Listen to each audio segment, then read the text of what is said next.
प्रभु का दर्शन मिल गया। भगवान ने सोचा कि इस समय मिलना ठीक नहीं है, कुसुमो जान न कीन चिन्हारी, समय ठीक नहीं है, इस समय लीला कर रहे हैं और बीच में जाना बाधा होगी, इसलिए भोले बाबा नहीं आए। सती जी को मोह हो गया, अरे इन बनवासी राजकुमारों को देख करके इन्होंने सच्चिदानंद कह करके प्रणाम किया। सती जी को संदेह हुआ। सती जी ने अपने संदेह को भगवान शंकर के सम्मुख रखा। भगवान शंकर ने बहुत समझाया, लेकिन सती जी को समझ में नहीं आया। तो भोले बाबा ने कहा कि मोरे कहे न संशय जाही, विधि विपरीत भलाई नहीं। मेरे कहने पर भी इनका संशय दूर नहीं हो रहा है, अब विधि विपरीत हो गए हैं, इनका भला होने वाला नहीं। बोले ठीक है, आपका संशय दूर नहीं हो रहा है तो जाकर के परीक्षा ले लो। देखो, परीक्षा लेने का मतलब स्वयं जाकर के उसको जान लेना। परमात्मा को जानने की दो विधि है। एक विधि तो यह है कि कोई जानकार व्यक्ति कह रहा है तो मान लो, समझना। कोई जानकार व्यक्ति बता रहा है तो चुपचाप मान लो, और नहीं मान रहे हो तो खुद जाओ अपनी बुद्धि से, अपने विवेक से उसे जान लो।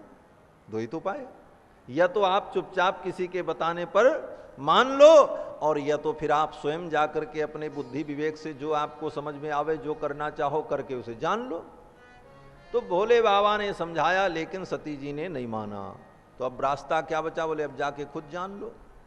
तो भगवान शंकर ने कहा, देवी जाकर के आप परीक्षा लो। तो किन जाहि परीक्षा लेहू, और सती जी परीक्षा लेने आई, और सती जी ने सीता का वेश धारण कर लिया। धरि सीता कर रूप, आगे होए चली पंथ तेहि जेहि आवत नरभूप। जिस रास्ते से भगवान आ रहे थे उसी रास्ते पर सीता जी का वेश धारण करके सती जी आगे आगे चलने लगी। लक्ष्मण जी ने देखा, अरे जिन सीता जी को हम लोग ढूंढ रहे हैं वो सीता जी आगे जा रहे हैं। एक बार तो लक्ष्मण जी को लगा करिए सीता जी तो मिल गई, लेकिन फिर लक्ष्मण जी ने सोचा नहीं नहीं, जो सीता जी राम जी के आगे जा रही हो वो सीता जी नहीं हो सकती। सीता जी, जानकी जी, भगवान की करुणा तो वो है जो भगवान के पीछे चलती हो। तो ऐसी सीता के पीछे जाना ही नहीं जो सीता जी राम जी से भी आगे जा रही। इसीलिए लक्ष्मण जी उन सीता के पीछे नहीं गए, लेकिन यहां पर सीता जी भगवान के पीछे चल रही हैं, इसलिए लक्ष्मण जी महाराज इनका अनुगमन करते।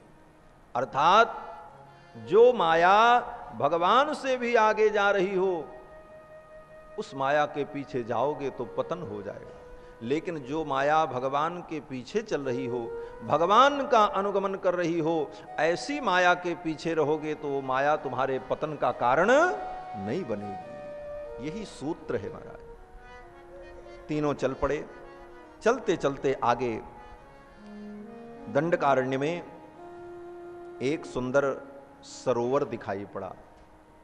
उस सरोवर का नाम था पंचापसर। पंचापसर नाम का तीर्थ। उस सरोवर के सन्निकट भगवान श्री सीतारामचंद्र जी, कुमार लक्ष्मण और कुछ मुनि महात्मा भी साथ में थे, पहुंचे। उस सरोवर के जल से संगीत की ध्वनि प्रकट हो रही थी। गीतवादित्र निर्घोषो न तो कश्चन दृश्यते।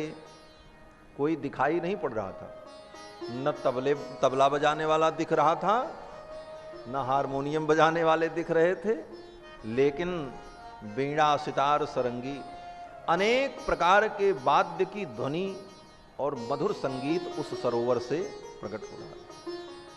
भगवान श्री राम ने मुनियों से पूछा, ये क्या है? ततः कौतूहलाद् रामो लक्ष्मणश्च महारथः मुनिम धर्मभृतं नाम प्रष्टुम समुपचक्रमे।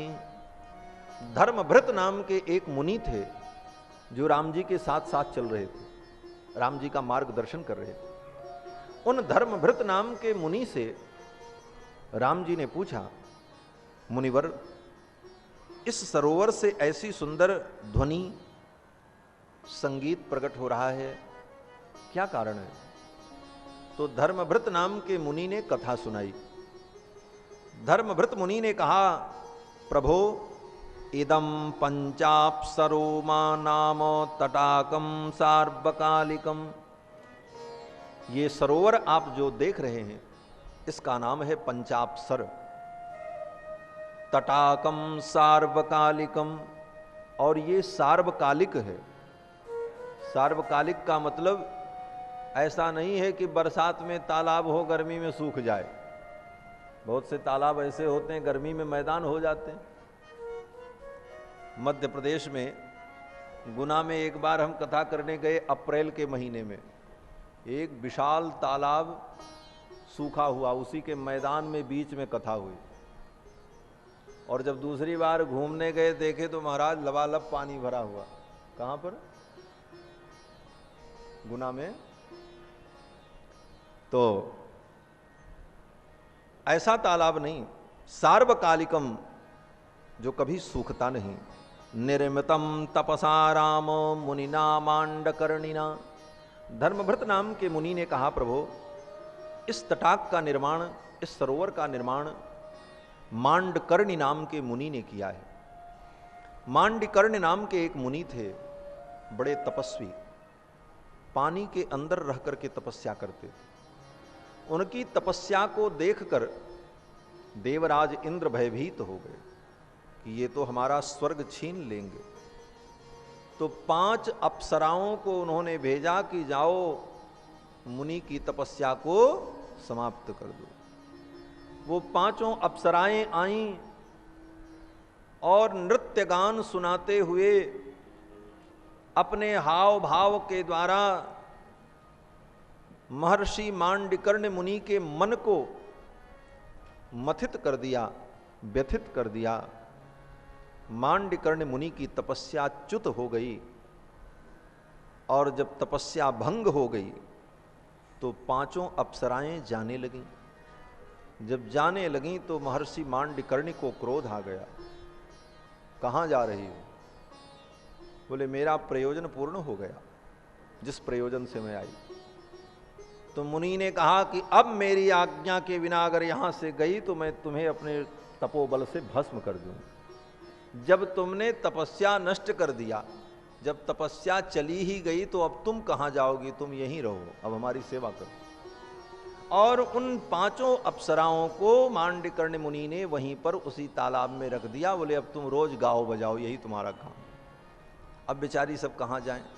तो 5 अप्सराएं क्या करती थीं? बोले नित्य प्रति गीत संगीत के द्वारा मांडकर्णि मुनि का मनोरंजन करती थी। ताश्चैवाप्सरस 5 मुनेः पत्नी त्वमागताः। और वो मुनि की पत्नी बनकर के वहीं रहने लगीं।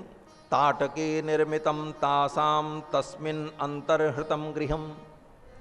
धर्मभृत नाम के मुनि ने कहा कि इसी सरोवर के अंदर मांडकर्णि मुनि का अपना निवास है, और ये अप्सराएं नित्य गीत संगीत के द्वारा मांडकर्णि मुनि का मनोरंजन करती रहती हैं। वही ध्वनि सुनाई पड़ रही है। धर्मभृत मुनि के द्वारा इस इतिहास को सुनकर के भगवान श्री राम ने उस सरोवर की परिक्रमा की और मांडकर्णि मुनि को प्रणाम किया। बल्कि राम जी ने मांडकर्णि मुनि की निंदा नहीं की। दूसरा कोई होता बोले ऐसे महात्मा पतित हो गए, ऐसे महात्मा को क्या प्रणाम करें? लेकिन भगवान श्री राम का आदर्श देखो, ये सब प्रारब्ध के अधीन है। और प्रारब्ध जब विपरीत होता है तो भ्रष्यन्ते काममन्यु भी, बड़े बड़े योगी भी अपने पद से भ्रष्ट हो जाते हैं। इसलिए भगवान श्री राम ने दोष नहीं माना और मांडकर्णि मुनि को प्रणाम करके उस सरोवर की परिक्रमा करके भगवान आगे चल पड़े। आगे चलते हुए अगस्त मुनि के आश्रम में पहुंचे। अब अगस्त मुनि के आश्रम में पहुंचने के बीच में लगभग 10 वर्ष की काला अवधि भगवान ने बिताई। वहीं घूम घूम करके कभी किसी मुनि के आश्रम में 6 महीने रहे, कहीं 8 महीने रहे, कहीं 2 साल रहे, कहीं 1 साल रहे, एक बार घूम करके सुतीक्ष्ण मुनि के आश्रम में फिर भगवान आए, कुछ दिन निवास किए। इस प्रकार 10 वर्ष की अवधि व्यतीत करने के बाद फिर भगवान वहां से आगे बढ़े हैं, तब अगस्त मुनि के यहां गए। श्रीमद् रामचरितमानस के अनुसार 12 वर्ष तक भगवान चित्रकूट में रहे और 2 वर्ष में आगे की सारी लीलाएं की। लेकिन वाल्मीकि रामायण के अनुसार श्री भरत जी महाराज जब चित्रकूट में पहुंचे और भरत जी पादुका लेकर के विदा हुए, उसी के दूसरे दिन ही भगवान श्री राम ने भी चित्रकूट छोड़ दिया और फिर दंडकारण्य में जाकर के 10 वर्ष की अवधि व्यतीत की। कभी 6 महीने कहीं रहे, कहीं 8 महीने रहे, कहीं 1 वर्ष रहे। इस प्रकार समय व्यतीत करते हुए अगस्त मुनि के आश्रम की ओर बढ़े। अगस्त मुनि के आश्रम की ओर जब जाने लगे तो ऋषि मुनियों ने अगस्त मुनि का वृत्तांत सुनाया। ऋषियों ने, महात्माओं ने कहा, प्रभु ये अगस्त मुनि जो हैं बड़े दुर्धर्ष तपस्वी हैं, इन्हीं के तपोबल से, इनके तेज से हम लोग सुरक्षित हैं, अन्यथा हम लोगों को भी राक्षस लोग मार डालते। क्या तेज है अगस्त मुनि का? कहते हैं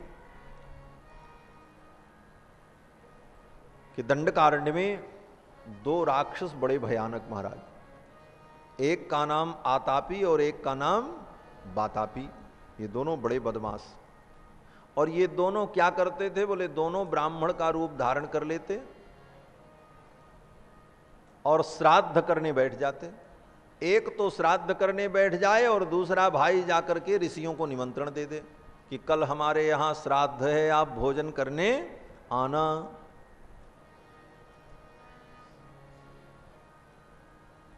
और किसी चीज का निमंत्रण नहीं देता था, श्राद्ध का निमंत्रण देता था। क्यों? बोले श्राद्ध के निमंत्रण में नियम है। कोई ब्याह में आपको निमंत्रण दे, किसी मांगलिक अवसर पर आपको भोजन के लिए निमंत्रित करे, किसी कारण से आप न पहुंच सको तो कोई दोष नहीं है। लेकिन श्राद्ध में अगर कोई निमंत्रण आपको दे और आप न पहुंचो तो आपको पाप लगता है। अगर श्राद्ध का निमंत्रण स्वीकार कर लिया तो फिर अनिवार्य होता है जाना, नहीं गए तो पाप लगेगा। इसीलिए वो राक्षस जो थे श्राद्ध का निमंत्रण देते थे कि श्राद्ध का निमंत्रण देंगे तो आएंगे ही आएंगे खाने के लिए। और जब भोजन करने के लिए महात्मा लोग आवे तो उसका दूसरा भाई क्या करता था? बोले भोजन में घुस जाता था। मायावी थे सब महाराज। भोजन में घुस जाएं और जब महात्मा लोग भोजन कर लें उनके पेट में चले जाएं। और पेट में जब चले गए तो जो भाई श्राद्ध करता था तब वो बुलाता था अपने भाई को, बातापे निष्क्रमस्वेति, हे बातापी तुम कहां हो? तो बोले भैया हम तो इसके पेट में हैं, महात्मा के पेट में। बोले निष्क्रमस्व, बाहर आ जाओ। बस पेट फाड़ करके बाहर आ जाओ, महात्मा मर जाए। ऐसे ही दोनों भाइयों ने मिल करके कितने महात्माओं को मार डाला, मार के खा गए। ऐसे बदमाश। एक दिन धोखा हो गया महाराज। धोखे से अगस्त मुनि को निमंत्रण दे दिया आतापी ने। आतापी ने अगस्त मुनि को निमंत्रण दे दिया। अगस्त मुनि आए और प्रतिदिन की भांति बातापी भोजन में घुस गया और अगस्त मुनि ने भोजन कर लिया। जब भोजन कर लिया तो आतापी ने कहा अपने भाई से, बातापे निष्क्रमस्वेति, अरे बातापी तुम कहाँ हो, आ जाओ। एक बार चिल्लाया, कोई आवाज नहीं आई। दोबारा फिर बोला, अरे बातापे निष्क्रमस्व, बातापी तुम कहाँ हो, आओ।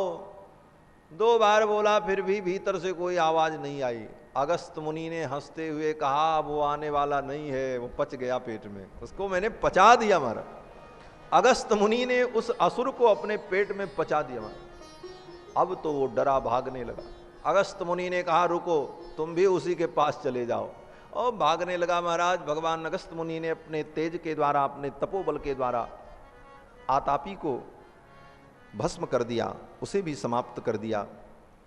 उसी दिन से जितने राक्षस थे सब सावधान हो गए महाराज। अगस्त मुनि के आश्रम की सीमा में आसपास कोई असुर दिखाई नहीं पड़ते थे। और पूरा दक्षिण दंडकारण्य अगस्त मुनि के तेज से सुरक्षित था। अगस्त महर्षि दक्षिण देश में क्यों जाकर के निवास करते? दक्षिण दिशा अगस्त मुनि की दिशा मानी जाती, क्योंकि ये विंध्याचल पर्वत सारे ब्रह्मांड को व्याप्त कर लेता। देवताओं ने अगस्त मुनि से कहा कि आप रोको, अगस्त मुनि आए, तो अगस्त मुनि को विंध्याचल पर्वत ने साष्टांग प्रणाम किया। तो अगस्त मुनि ने कहा आप प्रणाम किए रहो, जब आएंगे तब उठना। और अगस्त मुनि चले गए दक्षिण भारत में, तब से लौट के इधर आए ही नहीं, इसीलिए विंध्याचल पर्वत पड़ा हुआ है यहां से वहां तक। विंध्याचल से लेकर के दक्षिण भारत तक जितनी पर्वत श्रृंखलाएं हैं सब विंध्य पर्वत की ही शाखा मानी जाती है। विंध्याचल पर्वत आज भी लेटा पड़ा हुआ है, इसीलिए इनका नाम अगस्त पड़ा है। अगम, अगम माने पर्वतम, पर्वत का एक नाम है अगम, जो कहीं जाता नहीं, एक जगह रहता। अगम पर्वतम स्तंभयतीति अगस्त्य, पर्वत को भी जिसने स्तंभित कर दिया, रोक दिया, ऐसे मुनि का नाम अगस्त हुआ है। ऐसे दुर्धर्ष तपस्वी अगस्त महर्षि। अगस्त महर्षि के आश्रम में भगवान श्री राम पहुंचे, और जब पहुंचे तो उस समय अगस्त मुनि अपनी यज्ञ वेदिका पर विराजमान थे, और आहुति ग्रहण करने के लिए अगस्त मुनि के द्वारा प्रदत्त द्रव्य को, उपहार को ग्रहण करने के लिए स्वर्ग के देवता लोग उस समय उपस्थित थे। राम जी पहुंचे तो राम जी देखते हैं महाराज अगस्त जी की वेदिका के ऊपर सभी देवता प्रकट थे। 17 देवता, इंद्र, वरुण, कार्तिकेय, ये सब अगस्त मुनि के यहां आए हुए थे उस समय। सतत्र ब्रह्मण स्थानम अग्ने स्थानम तथैव च विष्णो स्थानम महेन्द्रस्य स्थानम चैव विवस्वतः सोमस्थानम भगस्थानम स्थानम कौबेरमेव च। सोम, भग, कुबेर, इंद्र, ब्रह्मा, ये सब आए हुए। भगवान श्री राम अगस्त मुनि के द्वार पर खड़े थे। देवताओं ने अगस्त मुनि से कहा, मुनिवर, दशरथ नंदन राम वन लीला करते हुए यहां आ चुके हैं, और वो आपकी कुटिया में प्रवेश करें उसके पूर्व हमें चले जाना चाहिए।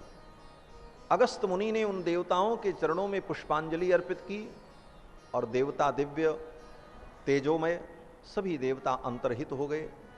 जब देवता लोग चले गए तब भगवान श्री राम ने अगस्त मुनि की कुटिया में प्रवेश किया, अगस्त मुनि को प्रणाम किया। अगस्त मुनि ने भगवान श्री राम को आशीर्वाद दिया, और ढेर सारा अस्त्र शस्त्र अगस्त मुनि ने भगवान राम को प्रदान किया। एक दिव्य धनुष अगस्त मुनि ने भगवान राम को दिया। अनेन धनुषा राम हत्वा संखे महासुरान आजहार श्रियं दीप्तां पुरा विष्णुदिवौकसां तद्धनुस्तौ च तूणी च सरंघंगम च मानद जयाय प्रतिगृहणीस्व वज्रम वज्रधरो यथा। दिव्य धनुष, अक्षय तूणीर, वज्र, ये सारे अस्त्र अगस्त मुनि ने भगवान श्री राम को प्रदान किया। और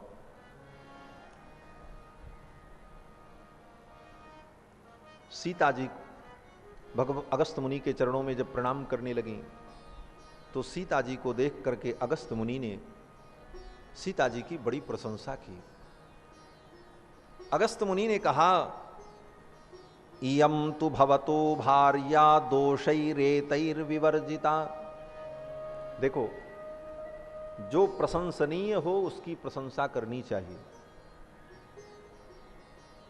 जो प्रशंसनीय नहीं है उसकी झूठी प्रशंसा करना पाप है, और जो प्रशंसनीय है उसकी प्रशंसा न करना पाप है। कहते हैं ना, अपूज्याह यत्र पूज्यन्ते पूज्यानाम च निरादरः। जो पूज्य है उसका जहां पर पूजन नहीं होता, और जो अपूज्य है उसका अगर पूजन होता है तो इस पाप का परिणाम क्या होता है? बोले तत्र त्रीणि प्रवर्तन्ते दुर्भिक्ष मरणम भयम।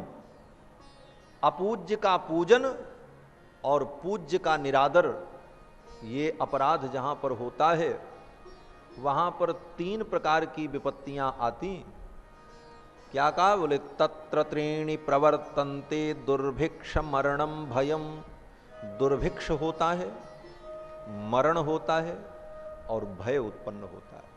इसलिए पूज्य का आदर करना चाहिए और अपूज्य की उपेक्षा करनी चाहिए। श्री जानकी जी के गुणों को देख करके महर्षि अगस्त ने उनकी प्रशंसा की। अगस्त मुनि ने कहा, राम सतहृदानां लोलत्वं शस्त्राणां तीक्ष्णतां तथा गरुणानिलयोः शैघ्र्यम् अनुगच्छन्ति योषितः। अगस्त मुनि कहते हैं कि स्त्रियों के अंदर अनेक सद्गुण होते हैं, लेकिन 3 दोष ऐसे हैं जो होते ही होते हैं स्त्रियों में। इसको आप दोष मत समझना, मैं शास्त्र की व्याख्या कर रहा हूं। इसको दोष माना गया है। कौन कौन से 3 दोष? बोते श्रतहृदानाम लोलत्वम। लोलत्वम माने चंचलता। जैसे हृद माने सरोवर। सरोवर का जल जैसे हमेशा थोड़ी सी हवा लगी तो सरोवर का जल हिलता है, उसी प्रकार चंचलता। और दूसरा दोष शस्त्राणाम तीक्ष्णताम तथा। शस्त्र के अंदर जो तीक्ष्णता होती है वो तीक्ष्णता नारी में सहज होती है। और तीसरा बोले गरुणा निलयो शैघ्र्यम। अगस्त महर्षि कहते हैं इनके अंदर शीघ्रता भी बहुत होती है। फट से इधर गए, फट उधर गए। पुरुष तो सोचते ही रह जाता है, अब काम करें तो योजना बनाता, फटाफट दौड़ के सारा काम हो जाता। गरुण और अनिल के समान, वायु और गरुण के समान वेग होता है, दौड़ दौड़ करके सारे कार्य को कर ले। तो चंचलत्व, तीक्ष्णत्व और शीघ्रता, शैघ्र्यम,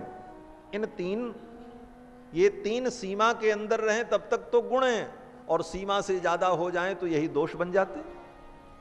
तो अगस्त मुनि ने कहा कि ये तीनों गुण सीता के अंदर सीमित मात्रा में हैं। यम तो भवतो भार्या दोषैरेतैर विवर्जिताः। इन दोषों से तुम्हारी भार्या सीता रहित हैं और सर्वगुण संपन्ना है। अगस्त मुनि ने जानकी जी की प्रशंसा की है, और प्रशंसा के ब्याज से मानो जानकी जी का अगस्त मुनि ने स्तवन किया है। ब्याज माने बहाना। ब्याज शब्द का अर्थ केवल वो ब्याज नहीं होता जो रुपए के ऊपर ब्याज मिलता है। ब्याज का मतलब बहाना। तो ब्याज माने बहाना।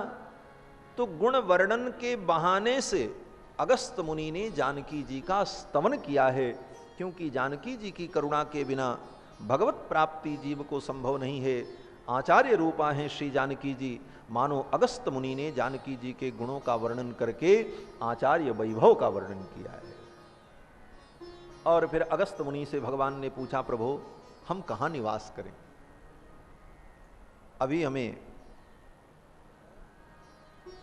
2-3 वर्ष वन में निवास करना है, मेरे लिए उत्तम स्थान कहां होगा? तो अगस्त मुनि ने कहा, यहीं से थोड़ी दूर पर गोदावरी के तट पर पंचवटी नाम का एक स्थान है, वहीं आप निवास करो, वो आपके लिए सुखद होगा। वहां से गोदावरी सन्निकट होगी, स्नान ध्यान नित्य कर्म करने में भी सुविधा होगी, और मेरे आश्रम से सन्निकट होने के कारण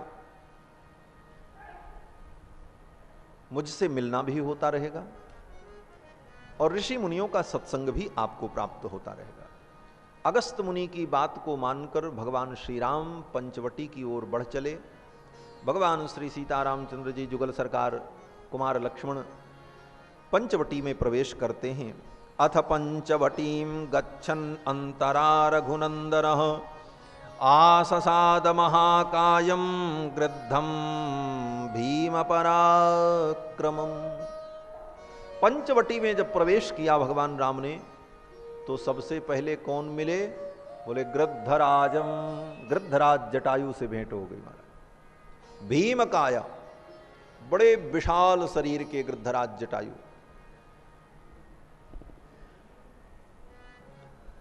गृद्धराज जटायु को देख करके भगवान श्री राम ने सोचा ये कोई असुर होगा, क्योंकि इतना बड़ा गृद्ध तो होता नहीं। गृद्धराज जटायु कोई छोटे मोटे नहीं थे महाराज। विशाल बट वृक्ष पर जब बैठते थे गृद्धराज जटायु तो उनके पंख से पूरा वृक्ष ढक जाता। इतना विशाल काय शरीर गृद्धराज जटायु का। इतने बड़े गृद्ध को देख करके भगवान श्री राम ने सोचा ये साधारण गृद्ध नहीं है, ये कोई असुर होगा। तम दृष्ट्वा तु महाभागौ वनस्थं राम लक्ष्मणौ मेनाते राक्षसं पक्षिं बुर्वाणौ को भवानिति। भगवान राम ने पूछा को भवानिति, आप कौन हैं? तो गृद्धराज जटायु ने क्या कहा? सतम पितृसखम मत्वा पूजयामास राघवः उवाच वत्स मां विद्धि वयस्यं पितुरात्मनः। जब भगवान श्री राम ने गृद्धराज जटायु से कहा को भवानिति, आप कौन हैं? तो गृद्धराज जटायु ने कहा वत्स। उवाच वत्स मां विद्धि। गृद्धराज जटायु ने भगवान राम को कहा बेटा, बड़े शब्द में, बड़े सुंदर मधुर शब्द में। गृद्धराज जटायु ने कहा बेटा राम, वत्स राम, मैं तुम्हारे पिता का मित्र हूं। उवाच वत्स मां विद्धि वयस्यं पितुरात्मनः ततो मधुरया वाचा सौम्या प्रीणयन्निव। अपनी सौम्य वाणी के द्वारा प्रीणयन्निव, मानो वाणी से ही भगवान को तृप्त कर देंगे, ऐसी मधुर वाणी। देखो, किसी भाषा में कोई भाव कहा गया हो तो उस भाव को बताने के लिए जब दूसरी भाषा का प्रयोग किया जाता है तो आधा रस तो खत्म हो जाता है। उसी भाषा में उसको समझा जाए तभी आनंद आता है। अब संस्कृत काव्य है, जो संस्कृत भाषी हैं उनको जो रस मिलेगा, अब हिंदी में हम जब बताते हैं तो आधा रस तो खत्म हो जाता है। लेकिन जो संस्कृतज्ञ हैं वो इसका रस समझ सकते हैं कि ततो मधुरया वाचा सौम्यया प्रीणयन्निव। अत्यंत सौम्य मधुर वाणी में गृद्धराज जटायु ने कहा वत्स राम, मैं तुम्हारे पिता का सखा हूं। सतस्य कुलमव्यग्रम अथ प्रपच्छनाम च। और फिर राम जी ने पूछा प्रभु आपका नाम क्या है? तो गृद्धराज जटायु ने अपना पूरा परिचय दिया। राम, मेरा नाम जटायु है और मैं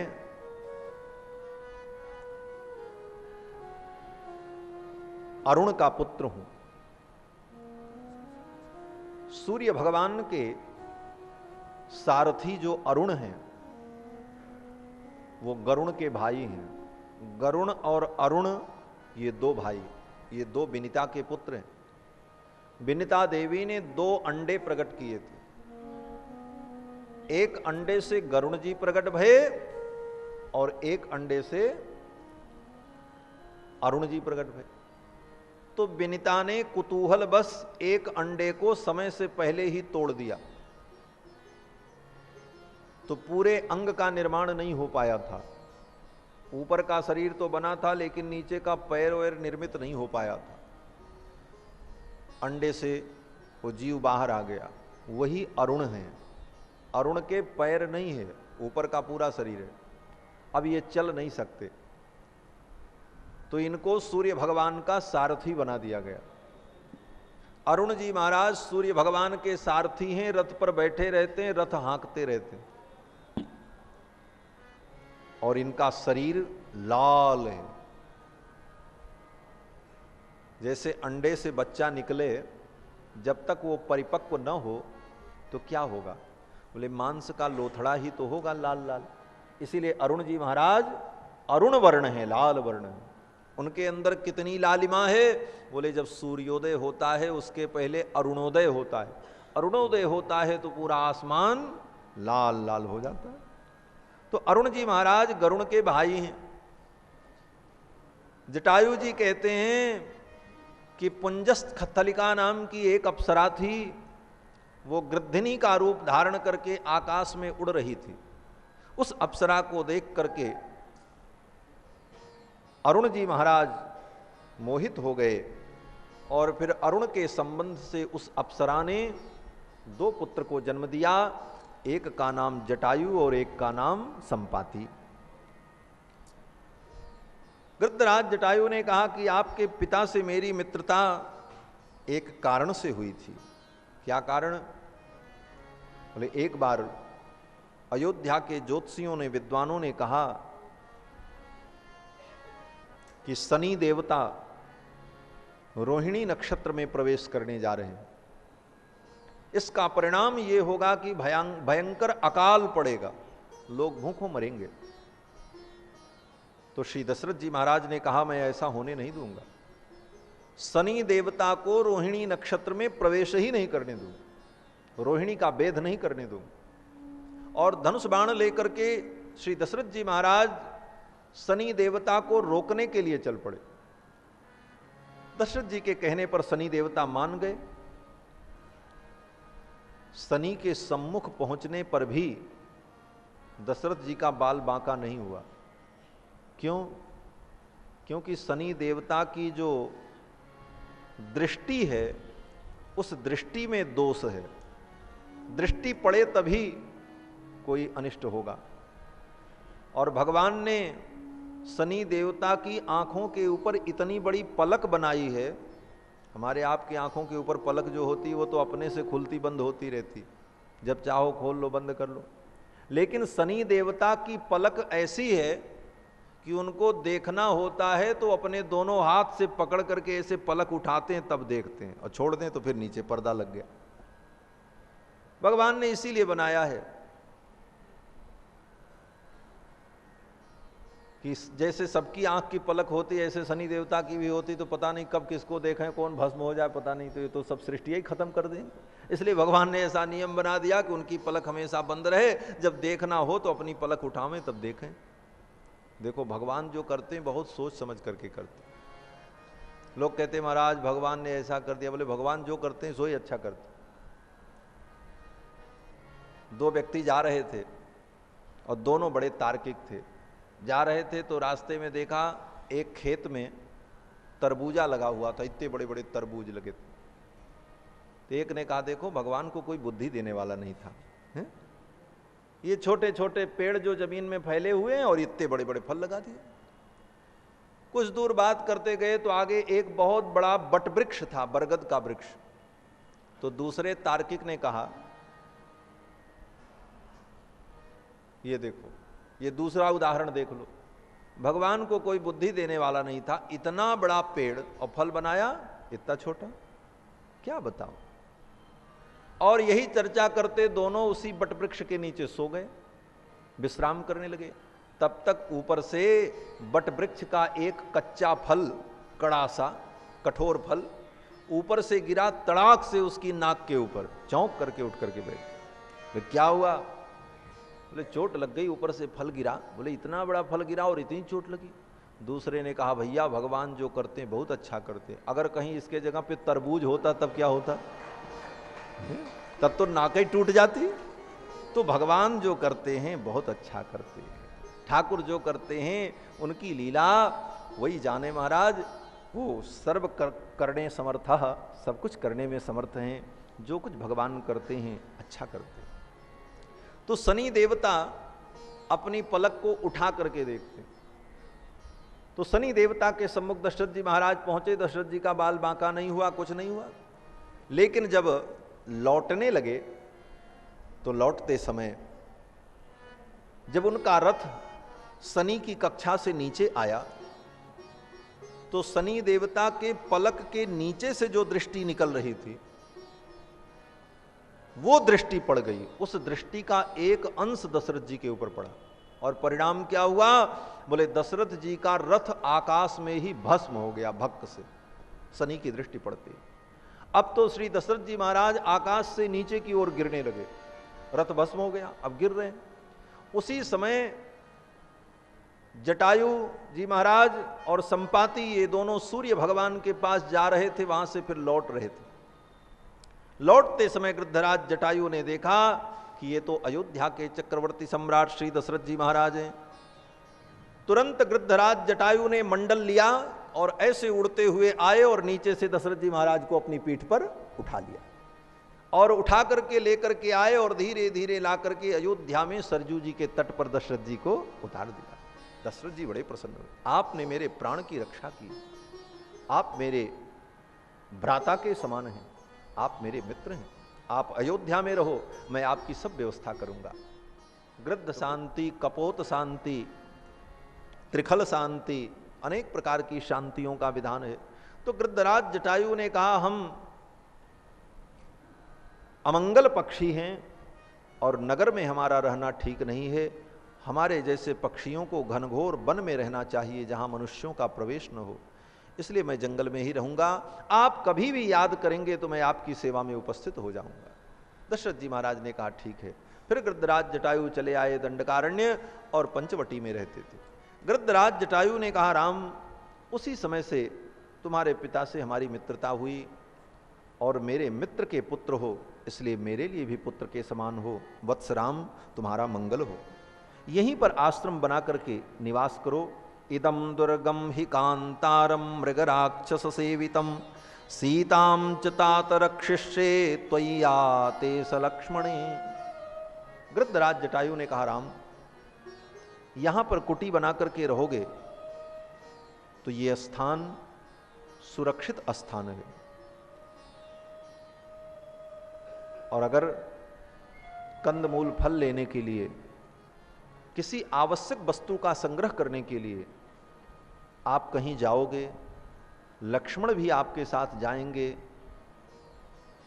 तो मैं सीता की रक्षा करता रहूंगा, मेरे रहते सीता के ऊपर कोई विपत्ति नहीं आ सकती। गृद्धराज जटायु ने कहा कि सीताम तात च रक्षिष्ये त्वय्याते स लक्ष्मणे, तुम्हारे और लक्ष्मण के कहीं चले जाने पर भी मैं सीता की सुरक्षा करता रहूंगा। जटायुषम तु प्रतिपूज्य राघवो मुदा परिस्वज्य च सन्नतो भवत् पितुर्हि शुश्राव सखित्वमात्मवान् जटायुषा संकथितम पुनः पुनः। गृद्धराज जटायु को भगवान ने हृदय से लगा लिया और गृद्धराज जटायु को पा करके राम जी को यही अनुभव हुआ कि मानो मुझे पुनः पिता की प्राप्ति हो गई। अपने पिता के मरण को भगवान श्री राम भूल गए गृद्धराज जटायु को प्राप्त करके। ऐसा वात्सल्य गृद्धराज जटायु ने भगवान राम को दिया। पिता से हीन हो जाने पर पिता की वत्सलता का जो अभाव था, उस अभाव की पूर्ति कर दी गृद्धराज जटायु ने। जगामताम पंचवटीम सलक्ष्मणो रिपून दिधक्षण छलभानिवानलः। और भगवान श्री राम गोदावरी के तट पर सुंदर कुटी का निर्माण करवाते हैं।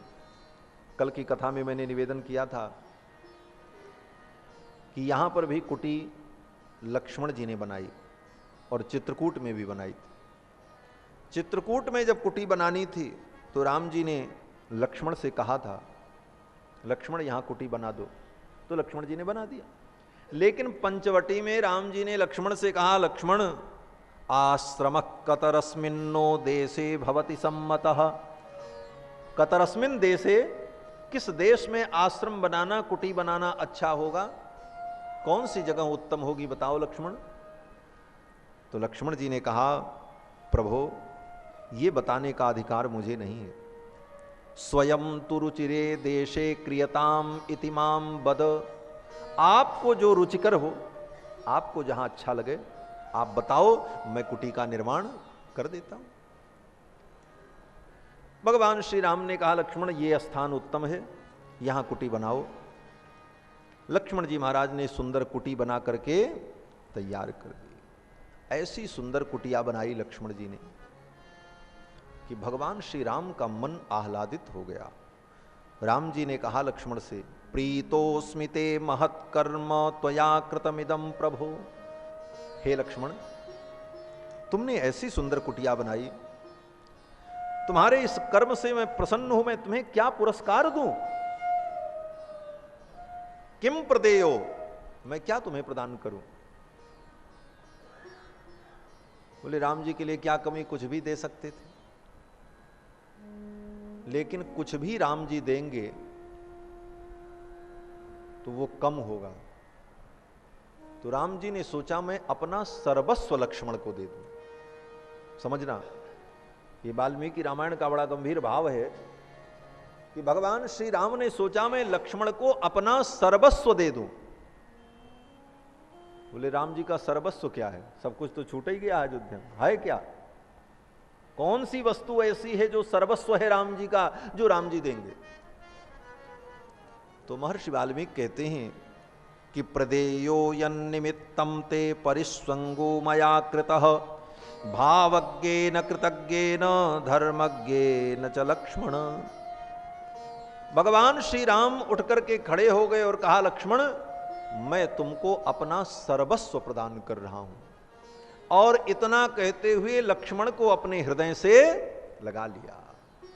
हृदय से लगाना, परिस्वंग प्रदान करना, यही सर्वस्व प्रदान है। मानो लक्ष्मण को हृदय से लगा करके भगवान राम ने अपने आप को ही लक्ष्मण को दे दिया। लक्ष्मण मैं अपने आप को ही तुम्हें प्रदान कर रहा हूं। और भगवान का परिस्वंग, इसको कहते हैं परिस्वंग। और भगवान ने सबको अपना परिस्वंग नहीं दिया है, हृदय से तो बहुत लोगों को लगाया,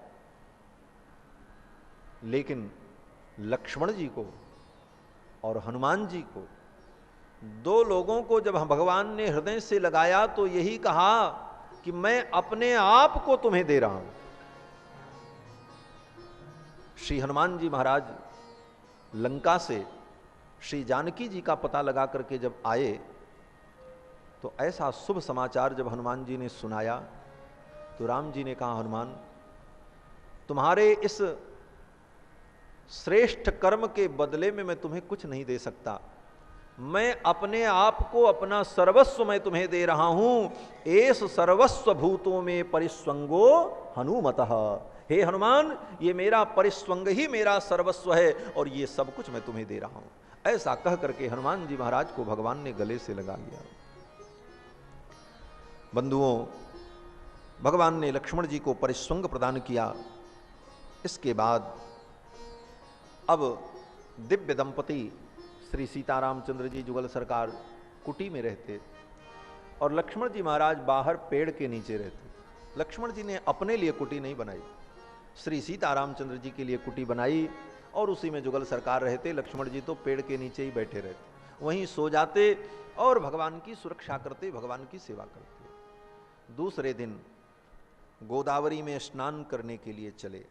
प्रययावभिषेकार्थम रम्यां गोदावरीं नदीं प्रहव्वः कलशहस्तस्तु सीतया सह वीर्यवान।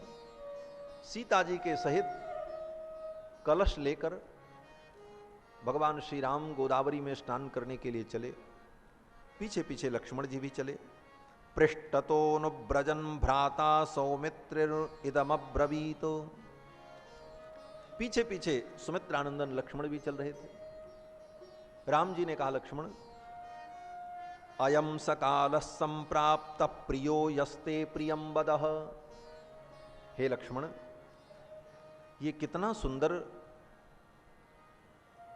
वातावरण है और ये ऋतु, शरद ऋतु कितनी सुंदर है। शरद ऋतु का वर्णन करते हुए दोनों भाई गोदावरी के तट पर पहुंचे और स्नान करने लगे। जब स्नान करने लगे तो गोदावरी का जल ठंडा था, थोड़ी ठंडी महसूस हुई। जब ठंडी महसूस हुई तो भगवान श्री राम को भैया भरत की याद आ गई, और उसी समय लक्ष्मण जी महाराज को भी भैया भरत की याद आई गोदावरी में स्नान करते समय। तो लक्ष्मण जी ने कहा कि कथम त्वपर रात्रेषु सरयूमवगाहते पद्मपत्रे क्षणश्याम श्रीमान निरुदरो महान। इस समय दक्षिण देश में इतनी शीत है, इतनी ठंडी है, उत्तर भारत में तो और ठंडी पड़ रही हो। अयोध्या में सरयू में भरत कैसे स्नान करते होंगे? भरत तो अत्यंत सुकुमार हैं। कथम त्वपर रात्रेषु, त्वपर रात्रेषु, सूर्योदय से 4 घंटा पहले ही भरत जी जाकर के सरयू में स्नान कर लेते थे। लक्ष्मण जी चिंतन करते हैं कि इतनी रात्रि में, इतनी ठंडी में भरत जी सरयू में कैसे स्नान करते होंगे। पद्मपत्रे क्षणश्याम श्रीमान निरुदरो महान। यहां पर आचार्यों ने चिंतन किया है कि त्वपर रात्रेषु, रात्रि के 2 बजे ही भरत जी महाराज स्नान करने के लिए सरयू जी में चले जाते। बोले लोग 4 बजे स्नान करते हैं, 5 बजे स्नान करते हैं, भरत जी रात्रि के 2 बजे सरयू स्नान करने क्यों जाते? बोले इसलिए कि भरत जी का भाव है कि सवेरे सवेरे सभी लोग स्नान करने के लिए जाते हैं। उसी समय अगर मैं भी स्नान करने जाऊंगा और कोई व्यक्ति अपने घर से निकला और मेरे सामने पड़ गया और मेरे मुख को देख लिया, तो वो व्यक्ति यही कहेगा कि आज किस अभागे का मुख मैंने देख लिया। जिस अभागे के कारण राम को वन में जाना पड़ा, आज सवेरे सवेरे ऐसे अभागे का मुंह देखा, आज तो हमारा दिन अमंगल हो जाएगा। इसलिए भरत जी को लगता है कि मुझ दुर्भाग्यशाली का मुख कोई न देखे सवेरे से, मुझ अभागे के कारण, मुझ पापी के कारण ही राम जी को वन में जाना पड़ा। मुहि समान को पाप निवासु, मुहि समान को पाप निवासु, मुहि समान को पाप निवासु। जेहि लगी सिय राम बनवासु, जेहि लगी सिय राम बनवासु। मुहि समान को पाप निवासु, मुहि समान को पाप निवासु, मुहि समान को पाप निवासु। भरत जी का यह चिंतन है कि मेरे जैसा पापी कौन होगा, जिस पापी के कारण राम जी को वन में जाना पड़ा। और ऐसे पापी का लोग सवेरे सवेरे मुंह देखेंगे तो उनका तो दिन अमंगल हो जाएगा। इसलिए भरत भैया किसी को अपना मुंह नहीं दिखाना चाहिए। रात्रि के 2 बजे ही जाते और सरयू में स्नान करके चुपचाप अपनी कुटिया में चले आते, कोई देख ही नहीं पाता कि भरत जी कब स्नान करने जाते थे। ये भरत जी का दैन्य है, ये भरत जी का नैत्यानुसंधान है। नैत्यानुसंधान ही भक्ति की ऊर्जा है। भक्ति महारानी नैत्यानुसंधान के सिंहासन पर ही विराजती हैं। अगर जीवन में अपनी नीचता का, अपनी हीनता का, अपनी दीनता का अनुसंधान नहीं होगा तो जीवन में भक्ति का प्रादुर्भाव नहीं होगा। महाराज श्री भरत जी महाराज अपने को ही दोषी मानते हैं। अयोध्या में जब चर्चा होती कि राम जी को वनवास क्यों हुआ, तो कोई कहता कि मंथरा के कारण हुआ। पापिनी मंथरा ने अगर कुचक्र न रचा होता तो कैकेयी की बुद्धि न बदलती और यह अनर्थ न होता। दोष मंथरा का है। कुछ लोगों ने कहा नहीं नहीं, मंथरा का दोष नहीं है, ये तो मां कैकेयी का दोष है। क्यों? बोले कैकेयी महारानी है और मंथरा बोले नौकरानी है। एक नौकरानी की बात को महारानी ने क्यों माना? महारानी को विचार करना चाहिए। दोष तो महारानी का है।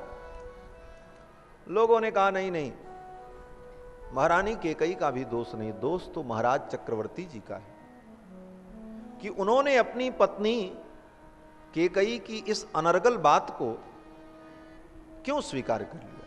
महाराज विवेकी हैं, बुद्धिमान हैं, उनको ऐसा नहीं करना चाहिए था। दोष तो महाराज का है। और आपको बतावें कि कुछ लोग ऐसे थे जिन लोगों ने कहा नहीं नहीं, महाराज का भी दोष नहीं, दोष तो राम जी का है।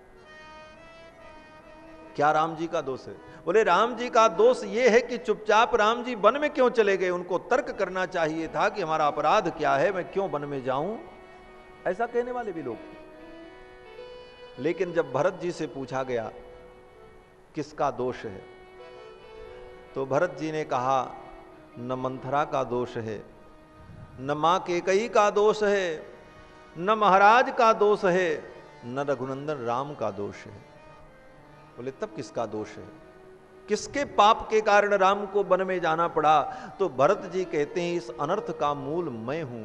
मेरे पाप के कारण, मेरे दुर्भाग्य के कारण भगवान राम को वन में जाना पड़ा। भरत जी कहते हैं कि न मंथराया न च मातुरस्य, न मंथरा का दोष है न मां केकई का दोष है।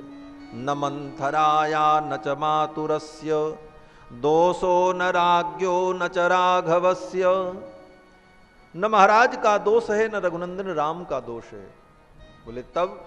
बोले मत पापमेवात्र निदानमासीत, मेरा ही पाप इस अनर्थ का कारण है। मत पापमेवात्र निदानमासीत वन प्रवेशे रघुनंदनस्य, रघुनंदन के वन प्रवेश में एकमात्र मेरा पाप ही निदान है। निदानम आदि कारणम, अर्थात मेरा पाप ही राम के वन गमन का मूल कारण है। मुझ पापी के कारण राम जी को वन में जाना पड़ा। इस दैन्य के कारण, इस नैत्यानुसंधान के कारण भरत जी महाराज रात्रि के 2 बजे ही सरजू जी में चले जाते और स्नान करके चले जाते। कथम त्वपर रात्रेषु सरयूम अवगाहते, इस श्लोक के ऊपर, वाल्मीकि रामायण के इस श्लोक के ऊपर पूर्वाचार्यों ने अनेक भाव का चिंतन किया है। एक उत्प्रेक्षा है यहां पर कि रात्रि के 2 बजे भरत जी स्नान करने जाते हैं, उनको ठंडी नहीं लगती? क्योंकि लक्ष्मण जी का यह प्रश्न है कथम त्वपर रात्रेषु सरयूम अवगाहते। तो आचार्यों ने इसका उत्तर दिया, अनुभव किया कि भगवान श्री राम के वियोग में, राम के वियोग की अग्नि में भरत इतने जल रहे हैं, इतने तप रहे हैं कि सरयू का शीतल जल भी उनको सुखद लगता है, अपितु शीत का अनुभव नहीं कराता। ये कारण है। माने भरत जी के हृदय में राम जी के वियोग का जो ताप है, वो ताप इतना प्रबल है कि सरयू का शीतल जल भी उनको शीतल नहीं लगता, ठंडी नहीं लगती। और दूसरा भाव यह है कि भगवान श्री राम के वियोग में भरत जी इतने व्यथित कि इनके नेत्र सदा रघुनंदन की स्मृति में निर्झरित होते रहते हैं। और नेत्र से निर्झरित होने वाले जो आंसू होते हैं, ये ठंडे भी होते हैं और गर्म भी होते हैं। प्रेम के आंसू जो होते हैं वो ठंडे होते हैं, और दुख में जो आंसू निकलते हैं वो गर्म होते हैं। यही अंतर होता तो पानी ही है। कहते हैं कि प्रेम में जो आंसू निकलते हैं वो ठंडे होते हैं, और दुख में जो निकलते हैं वो गर्म होते हैं। भगवान राम के वियोग का जो दुख है भरत के हृदय में, उस दुख के कारण जो भरत जी के नेत्रों से प्रेमाश्रु निकलते रहते हैं, अश्रुपात होता है, वो अश्रुपात इतना उष्ण है कि वो आंसू जब बह करके सरयू जल में मिलते हैं तो सरयू का शीतल जल भी ऊष्म हो जाता है, गर्म हो जाता है। और भरत जी महाराज अर्धरात्रि में भी स्नान कर लेते हैं। कथम त्वपर रात्रेषु सरयूम अवगाहते पद्मपत्रे क्षण श्याम श्रीमान निरुद्रो महान। भरत जी के गुणों का जब वर्णन करने लगे लक्ष्मण जी महाराज, तो भगवान श्री राम को बहुत अच्छा लग रहा था।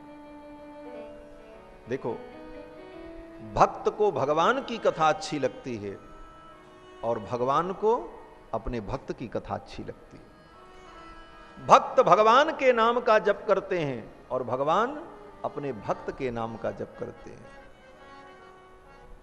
लोग राम नाम का जप करते हैं और राम जी भरत जी के नाम का जप करते हैं। भरत सरिस को राम सनेही, जग जप राम राम जप जेहि। भरत सरिस को राम सनेही, जग जप राम राम जप जेहि।